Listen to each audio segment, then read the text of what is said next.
আমাদের শাহজাহান ভাই আন্দরকিল্লার শাহী জামে মসজিদের কথা বলেছেন।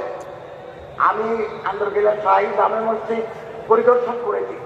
আমাদের ডিজি মহোদয় দুইবার এসেছেন, এক্সপার্ট টিম পাঠিয়েছি এবং আলহামদুলিল্লাহ ড্রয়িং চলছে, ইঞ্জিনিয়ার সাহেবরা আসছেন।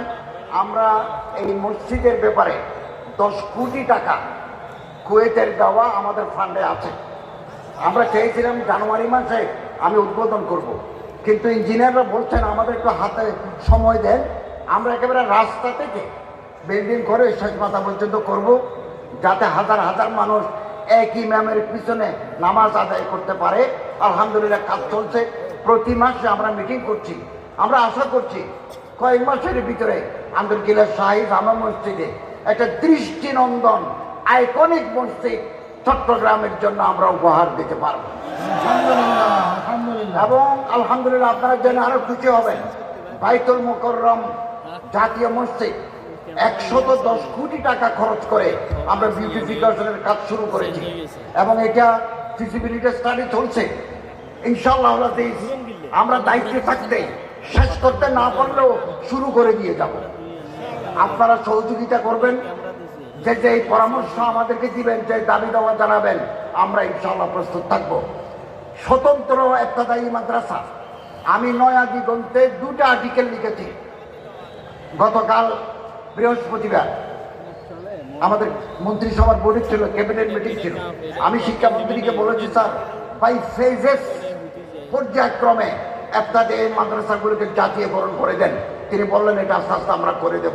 আমরা আপনাকে আশ্বাস দিতে চাই, ইনশাআল্লাহ আজিজ পর্যায়ক্রমে এই স্বতন্ত্র ইবতেদায়ী মাদ্রাসাগুলিকে আমরা জাতীয়করণ করে দেব।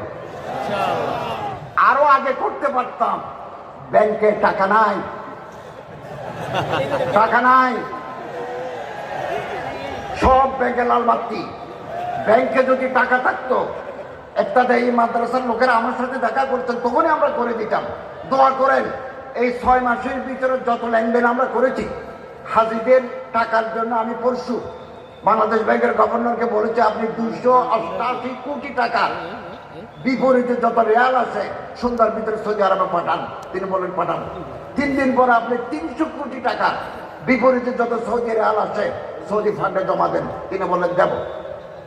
যেতে দেরি হচ্ছে কেন? আমরা রিজার্ভে হাত দিচ্ছি না, রিজার্ভে টাকা আছে জমতেছে, মার্কেট থেকে তুলে আমরা সমস্ত লেনদেন পরিষ্কার করছি। আমরা চলে যাওয়ার পরে যারা আসবেন তারা যাতে ব্যাংক দেশ পরিচালনার ক্ষেত্রে বিপদে না পড়েন, আমরা এরকম একটা সচ্ছল সাস্টেইনেবল ইকোনমি রেখে যাচ্ছি। এবং আলহামদুলিল্লাহ অত্যন্ত ডেডিকেশনের সাথে প্রফেসর ডক্টর ইউনূস সাহেবের মাধ্যমে আমরা আপনাদের প্রদত্ত দায়িত্ব পালন করে যাচ্ছি। দোয়া করবেন আল্লাহ তাআলার রহমত যেন শামিল হাল হয়। ওয়া আখিরু দাওয়ানা আলহামদুলিল্লাহি রাব্বিল আলামিন।